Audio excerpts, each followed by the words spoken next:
What the are you doing here, little buddy? Have a rest. Just relax. Take a load off your feet.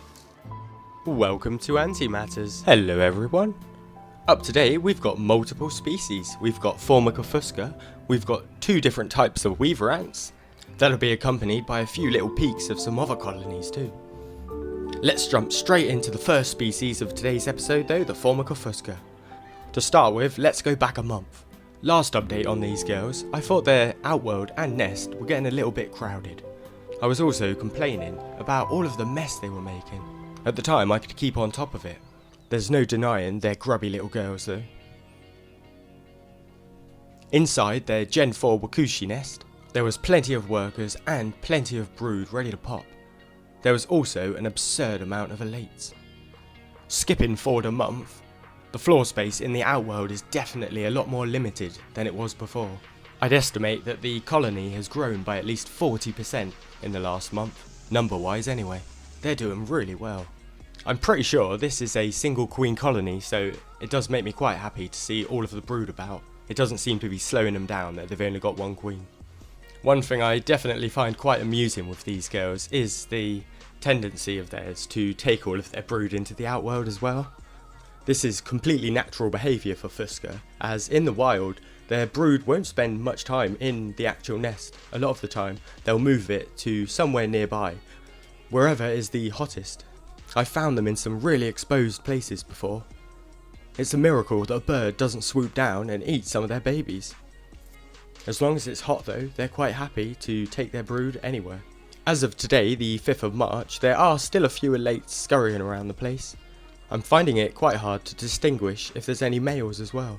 My other colony of Fusca has also begun producing elates though, so I'm hoping that maybe if I can take out the elates from this colony and take out the elates from the other colony and stick them in a tub, might be able to get a miracle. I think it's worth a try if the Formica fusca are just going to eat them anyway. The colony as a whole though is definitely booming. Diet wise, they're basically on an all you can eat diet. Simply put, I've been feeding them about 110% of their kind of needs in the food department, so they always have plenty of access to food. It never runs dry basically.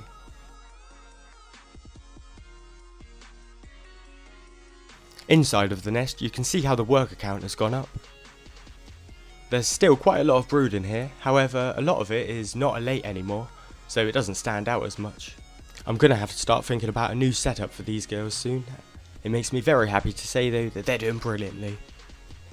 While the Formica fusca have been growing amazingly, the beautiful Polyrhacus dives have been quite busy and have had a semi-hard time over the last month. As you may remember, they were in a tubs and tubes setup. It was serving them really well and the whole colony seemed to be thriving. All of the ants were vigorous and always running around doing things. Brood production was through the roof as well. All through the nest, there were larvae, pupae, eggs. Well, not really pupae, they make cocoons, these girls. All of the tubes as well had been lined with the silk, which some of the larvae were using to weave themselves little cocoons. Along with a healthy looking nest, there was also 2 really healthy looking queens. The workers had certainly been doing a good job at looking after them. The tubs and tubes setup gave me a really good view in though, and it was definitely working for them. I think it may have too good a view though. Looking in and seeing so much brood may have got me a little bit excited. For ages I've been wanting to give these girls a full-sized Wakushi weaver outworld. You can guess what comes next though. So what I did was I took these girls out of their lovely tubs and tubes setup and I stuck them in a full-blown bigger setup with a little Tetra tower, which I put loads of rings on for loads of food eventually. Immediately I noticed that I couldn't really see any of the brood or any of the action in the tubes that good anymore. That was the first sign that I might have messed up. Long story short, these girls lasted about 1 week in this nest before I decided you're going back in a tubs and tube setup. I think I'll also make a dedicated update on these girls in maybe the next 2 to 4 weeks, just to see how they're getting along now that they're moved back in. On to the next colony of weaver ants. The Ocophilus maridina are doing brilliantly, I think. They've now moved from the tube that they started with into one of the tubes that I provided.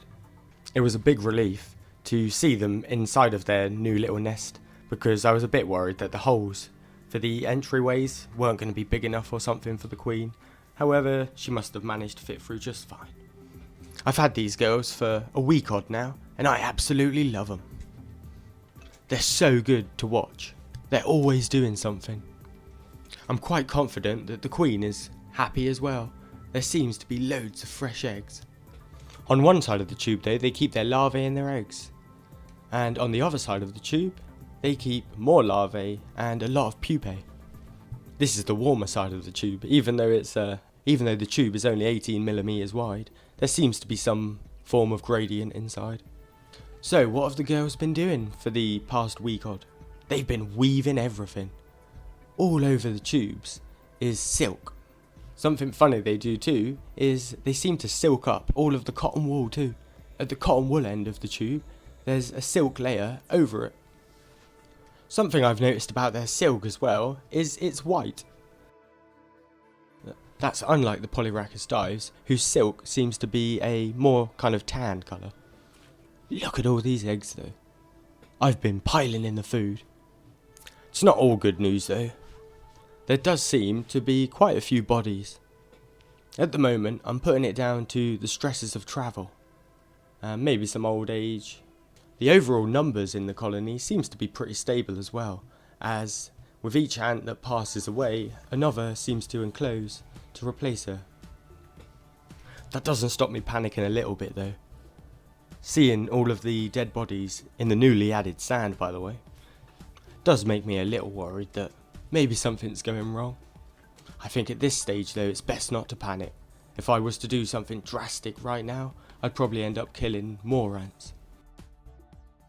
Some of the corpses seem to be of younger ants too that may be enclosed during transit, which caused some issues.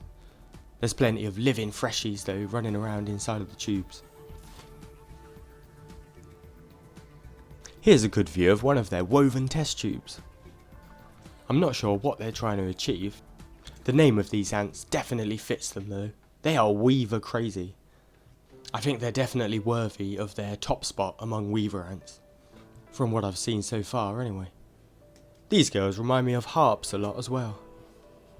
They're starers and they'll definitely look at you for ages if they spot you. Sometimes it's even a little bit unsettling. To sum up my experience with these girls so far though, 10 on the looks, 10 on the behaviours, 10 on everything to be honest, except for the beard rating, which they only have a 2 or, well, maybe a 1.8 in. With the addition of the green sand, I still think there's room for some more green inside of the setup as well. It might cover up some of the poo stains that have started to litter the nest. The weavers are okay at the minute though, and fingers crossed. Next up, a few clips of my Manica rubida. They're currently inside of a custom little DIY nest. The nest turned out really nice, I think. If you'd like to see a video on them though, let me know. They're not a focus species, but yeah, I like their nest. In other news, after having the incubator for about 2 years, I finally put some door latches on it.